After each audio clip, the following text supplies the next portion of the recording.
Welcome to Closer to Venus. I'm Johnny Burke, and today's guest is Rachel Corpus. She is a channel, a medium, host of the Angel Talk podcast, and she's also an angel incarnate.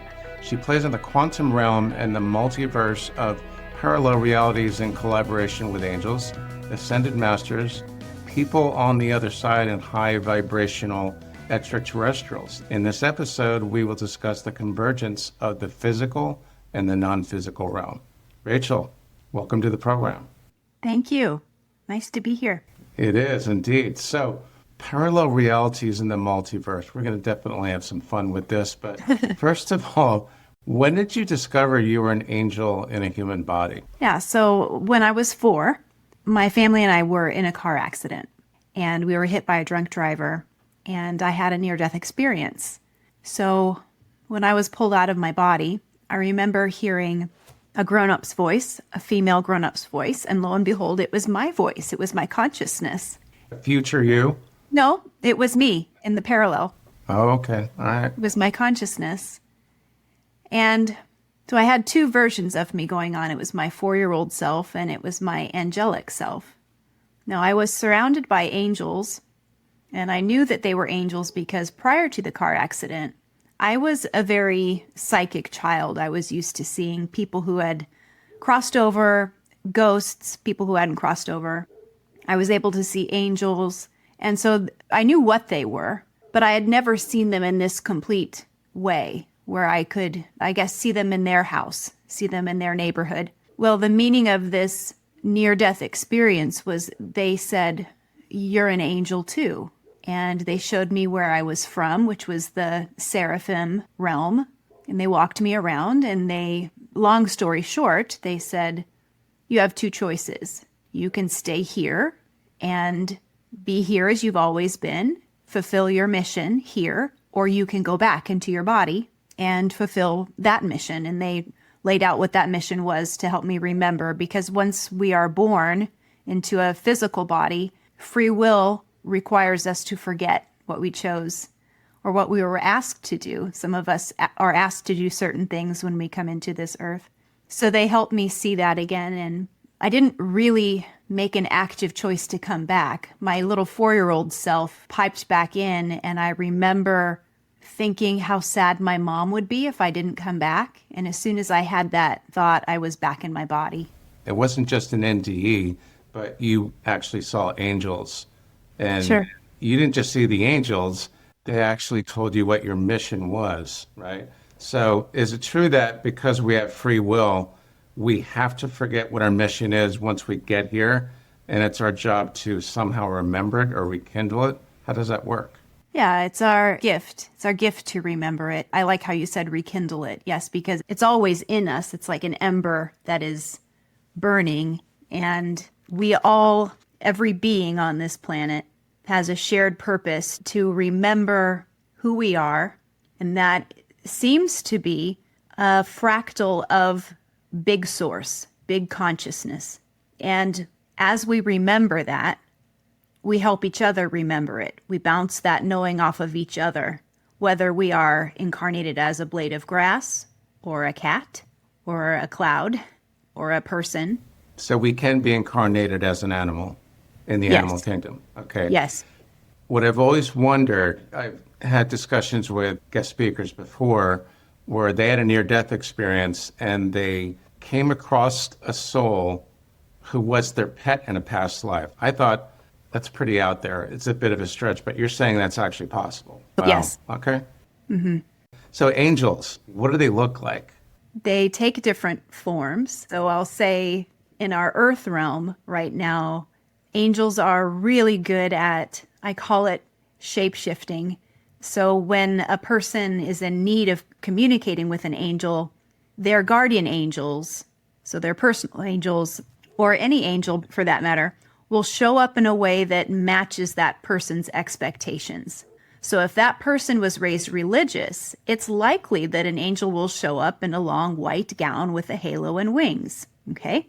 The person is more spiritual, that angel could show up looking like They're riding a motorcycle with a motorcycle jacket, or they could be more like a woodland creature. They don't care. They just show up in a way that's going to serve the person best. In actuality, we angels are made of pure energy. And when we do take some sort of form, it matches what our job is. So I'm from the seraphim realm, and we're made of many eyes. We are the observers. We're the watchers. So I can take this physical form, which I love because it enables me to be a mama and enjoy this earth realm.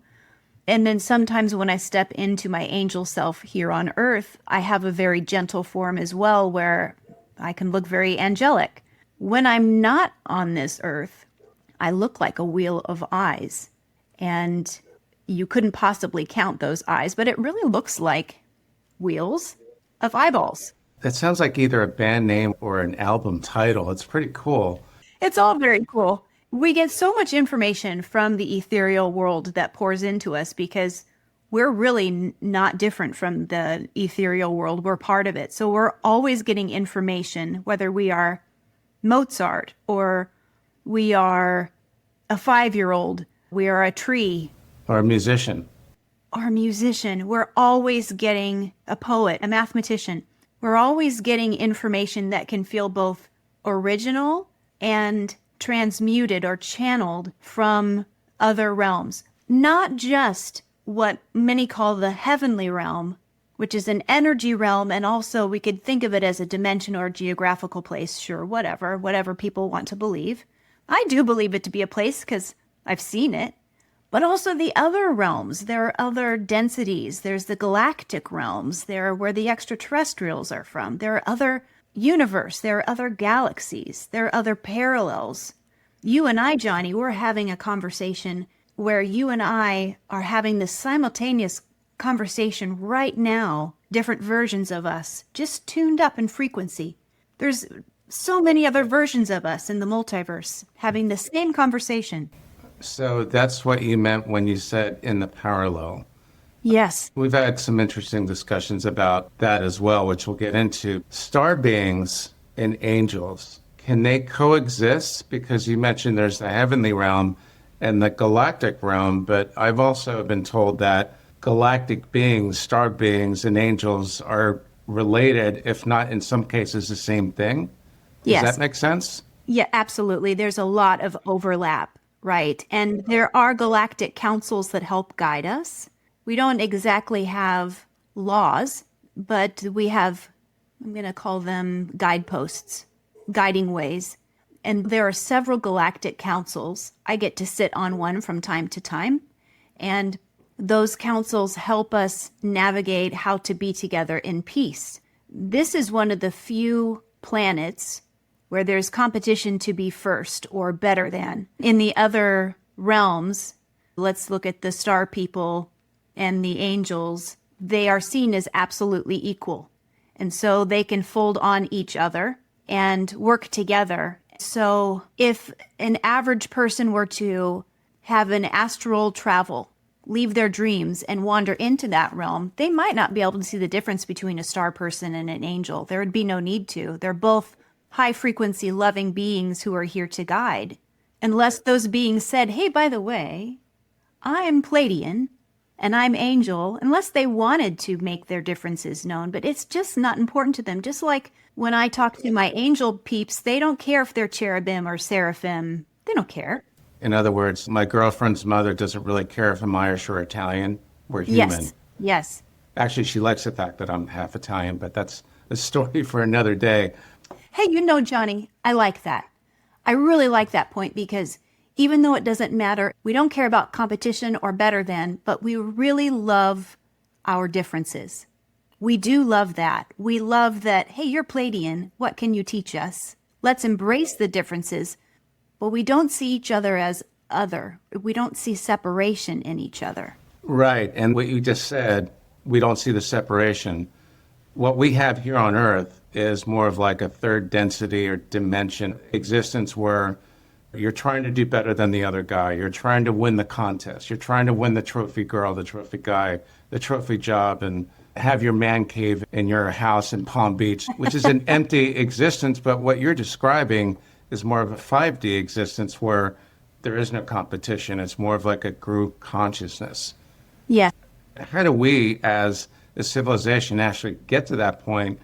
Or is there no way to get there? We'd have to just ascend up the light being ladder, as it were. You just asking that question tells us that people are already thinking about it, that we are on the way, that 5D, 6D, 7D, 8, 9, 10, 12 dimensional timeline, that existence, has been open and prepared for us from the beginning of time, actually. It's always been there. And there are times that humans jump over into the fifth dimension quite easily when there are moments of peace, camaraderie, justice, and then quite naturally we'll flip back into the 3D because we think about, oh, shoot, how am I going to pay that bill? So it's this waffling effect. Over time, because time seems to be really precious to us in the 3D world, so over time, as we grow, and as time seems to collapse in its value, we won't need it as much, we'll begin to realize that we get to revalue things. What we value now is actually what we're fearing. We think we value money, but we actually fear it. It has control over us. So we're starting to revalue energy exchange. We're starting to value deeper connections. As we start to revalue what we used to really hold precious to us, things like love, friendship, peace. Right now, the target keeps moving back and forth. We'll be on, I don't want to say the right track, but we'll be on a track toward peace and easy love. Easy like Sunday morning, the angels love to sing. They love that song. Really?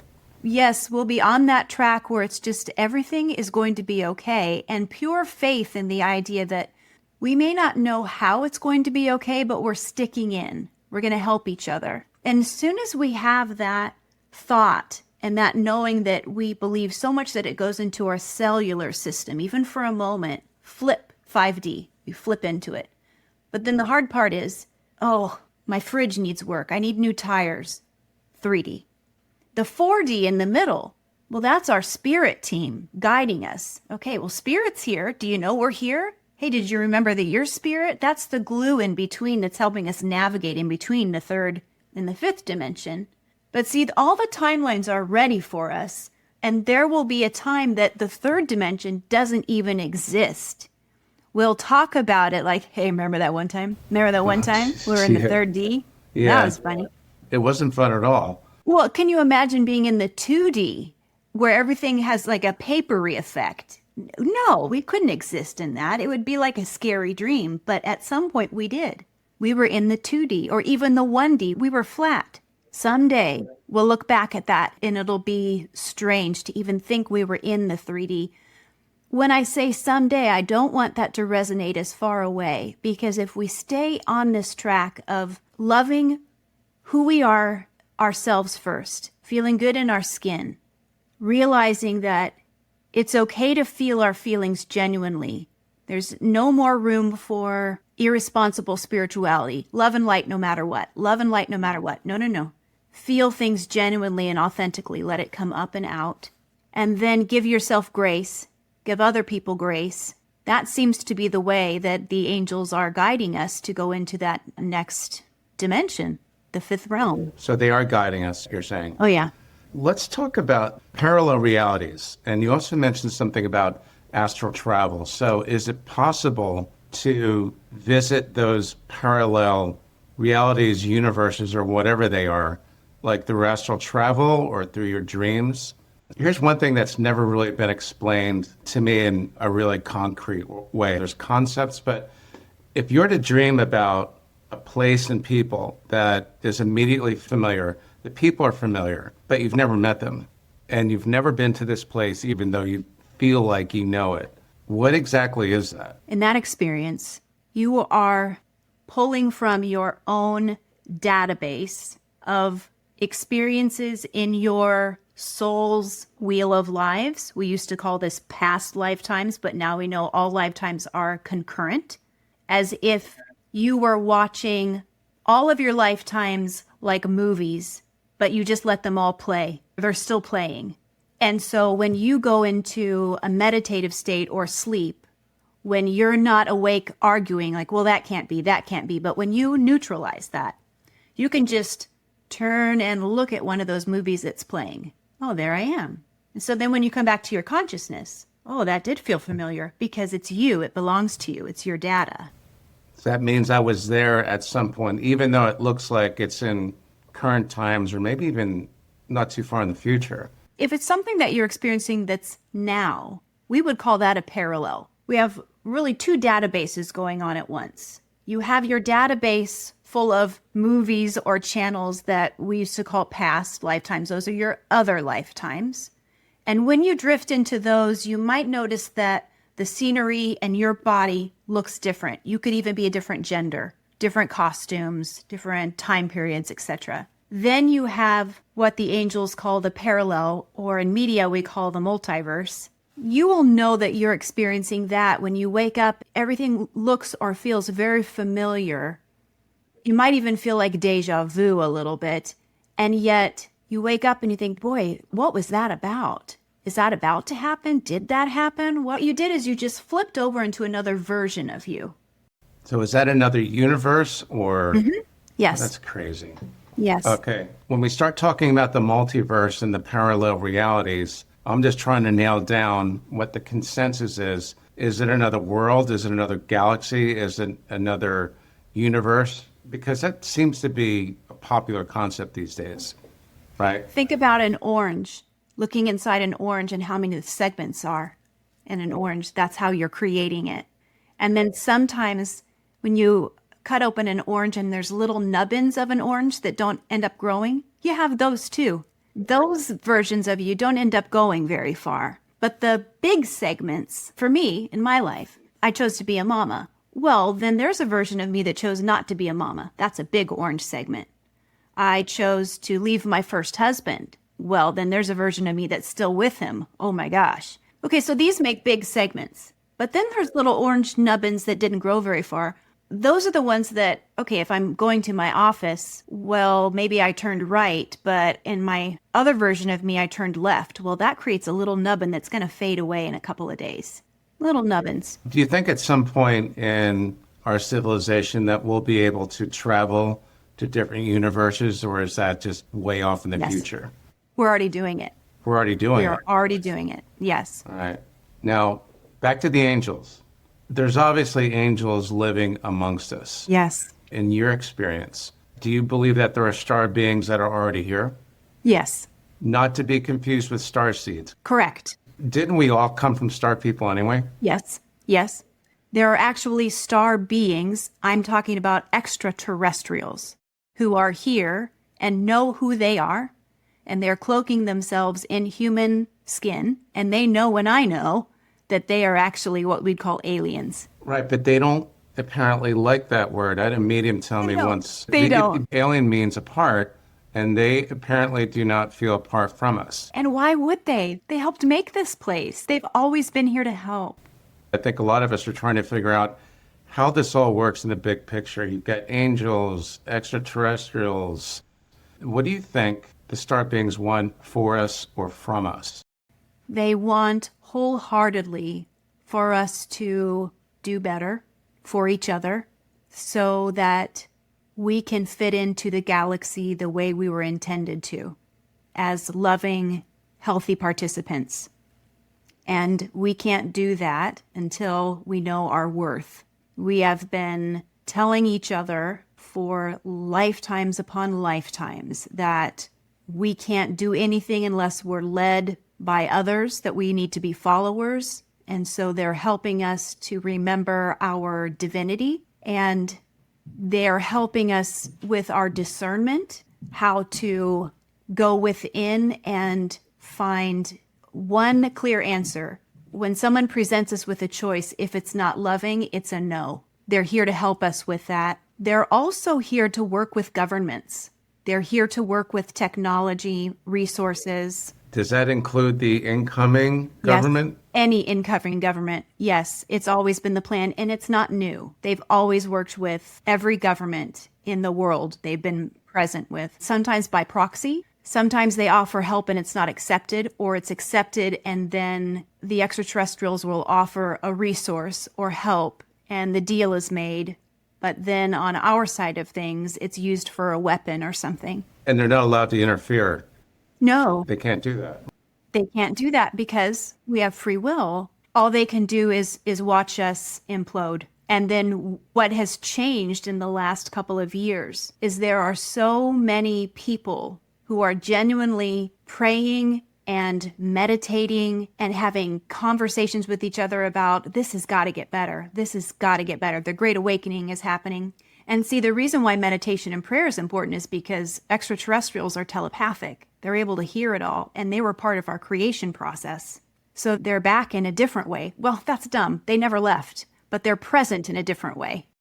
Everybody I ask that has those type of sensibilities will say the same thing, is that they want good things for us, but they don't interfere. We have to figure that out for ourselves. You're also a medium as well. So I think this might be the first time I've interviewed someone that is a medium and an angel at the same time. Not exactly very common. Or is it? Or will it be common in the future? It'll be common. It's probably the natural path for any angel incarnate because we're very in tune to all spirit beings. When are they going to make themselves known? I'm hoping that at one point, just like we've seen in the movies, this giant flying saucer hovers over New York City, or better yet, Palm Beach. Listen, my friend, there are times that I am laying in my bed and I can overhear them having conversations above my house, and I will get up and look out my window like, is it now? Are you guys here now? And they'll laugh and they'll say, it's soon. Try to get some sleep. It's soon. But see, all of the disclosure that's happening, they call it the peaceful, slow disclosure. You asked me a few minutes ago if it's common for angels to be a medium. Yes. And we're all mediums. We all are. It's one of those things we forgot. There's going to come a time when all psychics are out of business. Hallelujah. Because everybody on earth will be a psychic. That's awesome. That's a really great point. The people who are creating movies and music, they're starting to channel how the extraterrestrials are going to be here in the next 2 years. 2 years. Yeah, next 2 years. And that's the peaceful, slow disclosure. It's coming through. There's a few things on Netflix now that are about abduction stories. I think there's truth in that. I think some people do get abducted, but also I think we as humans have a fear filter and we can remember stuff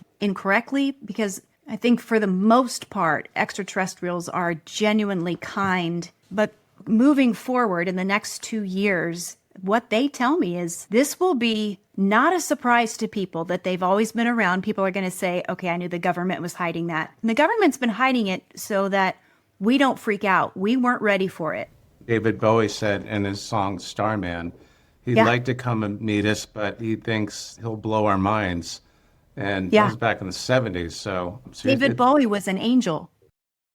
I would often say he was very unusual. I thought he was probably like a next level starseed or something like that. He was a little bit different. He wasn't your common man. No. So you've had other experiences being a medium. You remember playing with ghost children from a nearby cemetery. Is that how you learned about earthbound spirits? I think so. I was really little, and that just seemed like the normal way everybody grew up. And I just thought that was the way it was till I started to tell my friends in elementary school, and I would even talk to a ghost girl next to me in my seat. And then my friend would say, who are you talking to? I'm like, well, that person. And then once I realized that it was not a normal thing, then I started to keep it more quiet. I feel like the spirit world trained me in their way. My parents bought an old opera house built in 1895, 1900, and restored it. And so that was full of ghosts.